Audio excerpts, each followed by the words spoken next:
School is an 18-year forced government training program that sterilizes the potential for brilliance in children.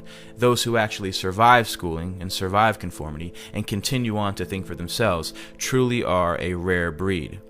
All children start out as curious, highly experimental minds, and then one day they're sent to school. Mandatory schooling has never consisted of anything but the memorization of monotonous dead facts and training children to master repetitious behavior. For the greater part of their day, everything the child says must match the interest of their school teachers. Their behavior must coincide with a set policy and a set regulation. They cannot use the bathrooms without permission. If they wish to speak, they must raise their hands. And after every hour or so, a bell rings and everyone must move to it. It couldn't be any more slave-like. And this type of training becomes a ritual for the child. It becomes the plot background for their television shows and books, or the ideology taught to them by a teacher or a parent. An entire monoculture is being developed here, stripping children of their power to cause trouble for the state at an early age, training them to be good servants of the politically correct. Their environment is much like a prison, by the population lacking any ability to check the authority of the warden. The process becomes a matter of rubber stamping. They have no control over their entire lives, which is directly related to youth violence, because the only control they have is between each other. Mandatory schooling produces children who are either terrified of the tyranny of others or have been raised to perpetually exploit the conditions of others. It's just like the prison system, forced cohabitation. The child's presence in certain buildings and their engagement in state-regulated behavior is under penalty of imprisonment. An entire army of truancy officers have been hired to make sure that no child is on the other side of the bars. At the end of 18 years of coercive state authority, the child is released into the world. It's like the end of an 18-year prison sentence. Now that you're trained to do as you're told, now you can be free. And the produce of these schools, or this state-controlled manufacturing operation, is a society willing to submit, to obey, and to listen. Forced behavior, which technically amounts to a type of slavery, will only inculcate a mindset of fear and terror.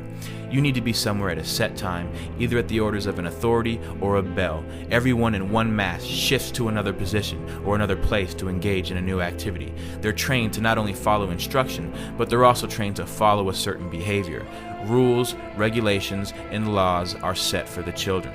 They say you cannot do this to others. You can do this to others. This is acceptable. This is not acceptable. Standards of culture, morality, and behavior are imprinted into these new young minds that are in the blossoming stages of development. Their minds are being intercepted by the state and molded to conform to state standards. The first lesson they teach you is the orders of authority. The second lesson is to work with each other to achieve the desired ends of those in control.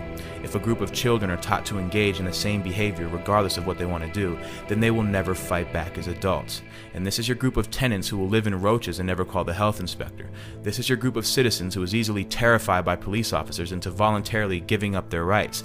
This is your group of workers who surrender their lives to the corporation who tells them how to dress, how to speak, what time to wake up, which means they essentially tell you what time to go to sleep if they tell you what time to wake up. This is nothing new. These are the fruits of mandatory schooling. If we look into the roots of 19th century industrialism, the Civil War demonstrated to industrialists and financiers how a standardized population trained to follow orders without significant thought could be made to function as a money tree. It's no surprise that global power and corporate wealth is based on a third-rate educational system that works against developing individuals of true character and true intellect. Because the mindless bureaucrat or the thoughtless worker who will follow a system without question is the pattern that our system depends on. And this is what school produces. The system is not designed to educate the public, which is why federal and state bureaucracies call the shots, not the parents, not the local school boards.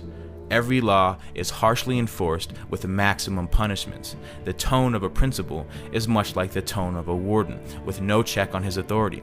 They will always have a way of using coercive ability to enforce a standard on the population. Strict punishment awaits any kid who disobeys this ruling force, and there is no doubt that an active student body reflects positively on school administrators. It's like factory floor men.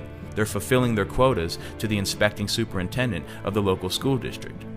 This is the reality of government training. The state doesn't care if children are homeless or on the streets or suffering from malnutrition and hunger, but the second the child fails to appear in school at the scheduled time, like a court date, the police are alerted.